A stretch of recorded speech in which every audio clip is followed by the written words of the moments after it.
আপনি যদি ট্রেডিং জগতে থাকেন তাহলে যদি আপনার কাছে মানি ম্যানেজমেন্ট না থাকে আপনি কখনোই আপনার ক্যাপিটাল গ্রো করতে পারবেন না। যত বড় ট্রেডার হোক না কেন তার মানি ম্যানেজমেন্ট ফলো করাই লাগে। আজকের এই ভিডিওতে আমি আপনাকে দেখাবো যে মানি ম্যানেজমেন্টের ভিতরে কেমনে মানি ম্যানেজমেন্ট করতে হয়। শুনতে অবাক লাগতেছে, মানি ম্যানেজমেন্টের ভিতরে আবার মানি ম্যানেজমেন্ট মানে ব্যাপারটা এইরকম হবে যে আপনার ক্যাপিটালটাকে আপনি কোনোভাবে হারাবেন না যদি আপনি প্রপারলি আমার এই টেকনিকটা ইউজ করেন আপনার মানি ম্যানেজমেন্টের ক্ষেত্রে। মানে এই মানি ম্যানেজমেন্টের ভিতরে সেকেন্ড স্টেপ মানি ম্যানেজমেন্ট করবেন যাতে আপনার ক্যাপিটালটা একদম সিকিউর থাকে। এবং এই মানি ম্যানেজমেন্টটা কিন্তু সম্পূর্ণ ফ্রিতে আপনাদেরকে গিফট করে দিব। যাদের লাগবে জাস্ট সিম্পলি আমার গ্রুপে একটু জয়েন করবেন, করার পরে অ্যাডমিন একটা মেসেজ দিবেন, দিয়ে বলবেন ভাইয়া মানি ম্যানেজমেন্ট শিটটা দিয়ে দিন, সাথে সাথে দিয়ে দিবে। আর আপনার যদি ফ্রি ডলারের প্রয়োজন পড়ে আপনি চাইলে জয়েন করতে পারেন, গিভঅ্যাওয়ে করে থাকি। আর যদি আপনি চান যে কম্পাউন্ডিং করতে, আমরা কিন্তু 100% অ্যাকুরেসি দিয়ে কম্পাউন্ডিং করি, সো আপনি চাইলে এটা চেক আউট করতে পারেন। ওকে, এখন আমি আপনাকে বলি যে মানি ম্যানেজমেন্টের ভিতরে কিভাবে মানি ম্যানেজমেন্ট করতে হয়। তার আগে দেখতে পাচ্ছেন এখানে কিন্তু একটা প্রফিট অলরেডি আমরা গেইন করে ফেলেছি। এই যে প্রফিটটা হচ্ছে, প্রফিটটা হয়ে যাক। প্রথমত আপনাকে আগে সিলেক্ট করতে হবে যে আপনার ক্যাপিটাল কত। এইখানে যে ক্যাপিটালটা আছে এটা কিন্তু আপনার মেন ক্যাপিটাল হিসেবে কাউন্ট হবে না। আমি যদি আপনাকে দেখাই, ধরেন মনে করেন যে আমার আজকে ধরেন প্রফিট হয়েছে $1700। ওকে, সো আমি এই $1700কে আমার মেন ক্যাপিটাল হিসেবে ধরে নিচ্ছি, অথবা $1800কে আমি মেন ক্যাপিটাল হিসেবে ধরে নিচ্ছি। যে রুলসে বলবো আপনি সেই রুলস অনুযায়ী যদি মানি ম্যানেজমেন্ট করেন আপনার এই মানি ম্যানেজমেন্টটা কিন্তু 100% সাকসেস হওয়ার পসিবিলিটি অনেক বেশি। প্রথমত যেটা করবেন, আপনার ক্যাপিটাল ধরে নিলাম যে আমি যেটা প্রফিট করছি ওটা 50%, তাহলে আপনার ক্যাপিটাল ধরেন $800, সে এক্সাম্পল আপনার ক্যাপিটাল $800। এখন আপনি এটা কিভাবে মানি ম্যানেজমেন্ট করবেন? প্রথম রুলস হবে যে আপনি আপনার ক্যাপিটালটাকে ডিভাইড করবেন। এখন আপনার কাছে আছে $800 অ্যাকাউন্টে, আপনি এই ক্যাপিটালটাকে ডিভাইড করবেন, তাহলে কত হলো আপনার কাছে? $400। তাহলে আপনি অন স্টেপ নিজের ভিতরে মানি ম্যানেজমেন্ট করলেন।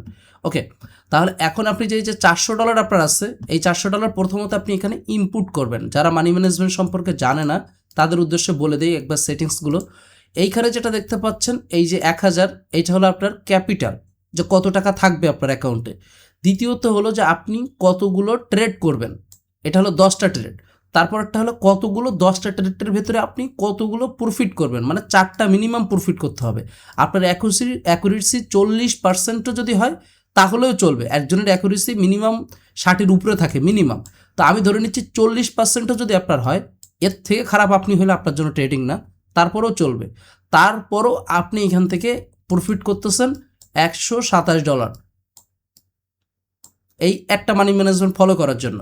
তো এখন চলে আসি যে আমরা আমাদের এখানে ক্যাপিটাল আছে হলো কত? $400। আমরা যে $400 যে ডিভাইড করে নিলাম, মানে আমাদের ক্যাপিটালের 50% দিয়ে আমি একটা এন্টার করে দিব। যখন এন্টার করে দিব তখন আমাদের এখানে ট্রেড কাউন্ট চলে আসবে। এখন আপনাকে কাউন্ট করতে হবে যে আমার আসলে ডে টার্গেট কত। আমাদের ডে টার্গেট যদি হয় $400 যদি হয়, তাহলে আমার ডে টার্গেট থাকবে হলো মিনিমাম $30 অথবা $40, এর বেশি না। কারণ যত বেশি করতে যাবেন তত লস খাওয়ার পসিবিলিটি বেশি। আপনি মনে করেন 40,000 টাকা ইনভেস্ট করে যদি পার ডে আপনার ইনকাম হয় যে 4,000 টাকা, তো 4,000 টাকা ইনকাম হলে কিন্তু মাসে আপনার 1,20,000 টাকা, এটা কিন্তু কম বড় অ্যামাউন্ট না। সো এমন না যে আপনার একদিনে $40কে মানে $400কে আপনার 4,000 করতে হবে, ব্যাপারটা এরকম না। যদি মানি ম্যানেজমেন্ট ফলো করেন, কম্পাউন্ডিং করেন, সেক্ষেত্রে হিসেবটা আলাদা।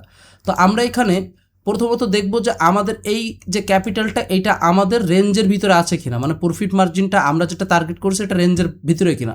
যদি ওভার হয়ে যায় আমরা এই যে ট্রেড কাউন্টটা এটা কমায় দিব যাতে আমরা আরও সেফ জোনে থাকতে পারি। এখন আমি মনে করেন যেখানে 3টা করে দিলাম, তাহলে আমার এখানে আসলো কত? $12। যদি আমি এটা 4টা রাখি তাহলে আমার এখানে আসতেছে হলো $51। সো $51 হিসেবে আমি ধরে চলতেছি। এখন আপনার কাজটা হবে কি, এখানে এগুলোকে জিরো করে দিবেন, যা থাকবে জিরো করে দিবেন। এই যে রেজাল্টটাকে জিরো করে দিবেন। আপনি সিম্পলি যেটা করবেন, এইখানে যখন আপনি ট্রেড নেবেন, ট্রেড নেওয়ার আগে পাশে দেখবেন যে কত অ্যামাউন্ট দেওয়া আছে। আপনার প্রথম সেটিংস করা হলো $400, 10টা ট্রেড, 4টা উইন, অ্যাকুরেসি 40%, পার্সেন্টেজ মিনিমাম থাকবে হলো 1.85, মানে 85-র উপরে থাকতে হবে। যখন দেখতে পাচ্ছেন এগুলো 85-র উপরে। আর তারপরে আমি প্রফিট এটা করব। এখন আমি যেটা করব, এইখানে আমার দেখতে হবে যে পাশে কত ডলার আমার ইনভেস্ট করতে বলছে। এই ক্যালকুলেশন অনুযায়ী অটোমেটিক ইনভেস্টমেন্টটা এখানে চলে আসবে। সো আমি এখানে দেখতে পাচ্ছি যে আমার $30 ইনভেস্ট করতে বলতেছে। সো আপনাদের দেখানোর জন্য মনে করেন যে আমার এখানে যেহেতু বলছে $30 ইনভেস্ট করার জন্য, আমি এখান থেকে এটাকে করে নিচ্ছি হলে $1, মনে করেন এটা $30, কারণ এটা তো লসও হইতে পারে।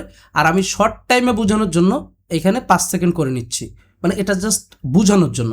এখন আপনাকে আপনার অ্যাকুরেসি অনুযায়ী আপনার দেখা যাচ্ছে এখানে একটা ট্রেড পেয়েছেন, সে এক্সাম্পল আপ ডাউন বা যেটাই পান, অথবা আপনি আমার গ্রুপ ফলো করতেছেন, গ্রুপ ফলো করে আপনি এখান থেকে হয়তো ট্রেড নিচ্ছেন না, হয়তো আপনি কম্পাউন্ডিংও করতে পারেন, অথবা আপনি দেখা গেল যে ফ্রি সিগন্যাল নিচ্ছেন আমাদের থেকে। সো এটাও হইতে পারে যে অথেন্টিক গ্রুপে থাকলে আপনি ফ্রি সিগন্যালও পাবেন, গিভঅ্যাওয়ে পাবেন, সব কিছু পাবেন এখানে। ওকে, সো এখন আমি ধরে নিলাম যে আপনি একটা ট্রেড আপের জন্য নিলেন, সে এক্সাম্পল আমি আপে ক্লিক দিলাম। এখন আমাকে দেখতে হবে যেটা আমি প্রফিট করলাম নাকি লস করলাম। এটা লস ও আচ্ছা, এটা ধরে নিচ্ছে যে এটা কিছুই হয় না, আমি আবার একটা ট্রেড প্লেস করতেছি জাস্ট বোঝার জন্য যে লস হোক লাভ হোক এটা তো বিষয় না। ওকে, এটা লস হইলো, এটাই আমার দরকার ছিল।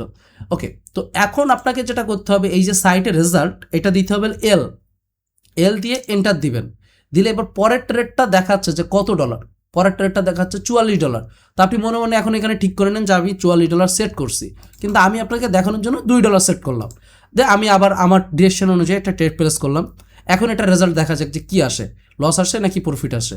এটা প্রফিট আইছে, তো এখন এবার কি দাঁড়াবে যে আমি এখানে ডাব্লু দিব, লস হইলে এল, প্রফিট হলে ডাব্লু। টোটাল আমি ট্রেড করব কয়টা, 10টা পর্যন্ত আমি টাইম পাবো। তার ভিতরে যদি আমার 4টা প্রফিট হয়ে যায়, সে এক্সাম্পল স্বরূপ এখন মনে করেন যে আমার পরেরটাও প্রফিট হয়ে গেছে, তারপরেরটা এসে লস হয়ে গেছে, তারপরেরটা এসে প্রফিট হয়ে গেছে, তাহলে আমাদের 4টা প্রফিট হয়ে গেল, আমাদের যে টার্গেট ছিল এটা কমপ্লিট হয়ে গিয়েছে। কোনো কারণবশত যদি এইটা তারপরও লস খেয়ে যান, তাহলে আপনার টোটাল লস হবে $400। আপনার হাতে এখনও থাকতেছে কত, $400। তার মানে আপনি পরের বার আবারও সেমভাবে ট্রেড করতে পারতেছেন। তবে 10টা ট্রেডের ভেতরে যা 4টা প্রফিট হয় না, আসলে আপনার ট্রেড করার আপনার জন্য ঠিক না। তবে আমি বলবো যদি আপনার এমনটাও মনে হয় যে ভাই আমার হচ্ছে না, তাহলে আপনি একটু কষ্ট করে আমাদের গ্রুপে থাকবেন, আশা করি আপনাকে আমি হেল্প করে দিতে পারবো। আর আমার যে ইউটিউব চ্যানেলে যে ভিডিওগুলো আছে, অবশ্যই চ্যানেলটা সাবস্ক্রাইব করে এই ভিডিওগুলো দেখবেন, দেখলে আপনার অ্যাকুরেসিটাও স্ট্রং হয়ে যাবে, আর আপনার কোথাও কোনো কনফিউশন থাকবে না। তারপরে যদি হেল্প লাগে অবশ্যই ইনবক্স করবেন। ভালো থাকবেন, সুস্থ থাকবেন, আসসালামু আলাইকুম।